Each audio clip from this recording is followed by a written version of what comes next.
Jane était devenue si pâle que M. Nolo crut qu'elle allait tomber. Allons, c'était bien une poupée, une petite chose à mettre dans du coton. D'un geste sans douceur, il poussa vers elle une chaise. Jane se laissa tomber sur cette chaise. Il y a des heures affreuses qu'on voudrait oublier. Très gêné, M. Nolo abrégea sa visite. Il n'avait pas parlé d'abattre le pauvre Vaillant. Il s'en allait rapidement. Il se sentait coupable d'il ne savait trop quoi. Dans la rue des Peintres, il rencontra Gaétan et sa mère. « Dis donc, Gaétan, quelle sottise avais-tu faite hier chez les Prévôtel? Tu ne m'avais pas tout raconté. » Gaétan ne put s'empêcher de rougir, et chercha à accuser Jane pour se disculper. « Naturellement, elle m'a calomnié. Il ne faut pas la croire. Elle veut me faire passer pour un menteur auprès de vous.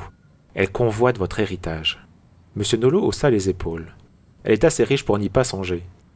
Il venait de s'apercevoir que Gaétan lui avait menti, et, pour la première fois, il se demandait si ce n'étaient pas les Vercors, avec toute leur flatterie, qui convoitaient son héritage. Il les quitta sans ajouter un mot, et alla s'asseoir sur le banc, près de la poste, là où le lac venait battre un des côtés d'une petite place. Vais-je donc douter d'eux aussi, malgré tous leurs témoignages d'affection? Il voyait encore le clair regard de Jane. Et elle, vaut-elle mieux qu'eux? Je les connais, les servants, Robert. Il fixait le lac, le grand lac vert où couraient les premières ombres du soir. C'est horrible à mon âge, 60 ans, de ne plus avoir confiance en personne. Mais il savait qu'au fond, tout au fond de son cœur, il pleurait son filleul mort, Robert. Et, pourtant, je ne lui ai pas pardonné. Je ne veux pas lui pardonner. Ce soir-là, dans tous les villages posés au bord du lac comme des jouets d'enfants, les hommes posèrent leurs fusils de chasse au pied de leur lit et les femmes vérifièrent les verrous. On pouvait tout craindre, n'est-ce pas, avec ce bandit qui courait la campagne, ce bandit venu de l'Amérique, où l'on s'y connaissait en fait de bandits. Les 5 clercs avaient tant travaillé ce jour-là pour essayer de rattraper un peu des heures perdues qu'ils s'étaient couchés tôt, mais Jane était descendue jusqu'au port avec son chien. Tout Nernier dormait. Quelques lueurs brillaient seulement çà et là, aux faces sombres des vieilles maisons.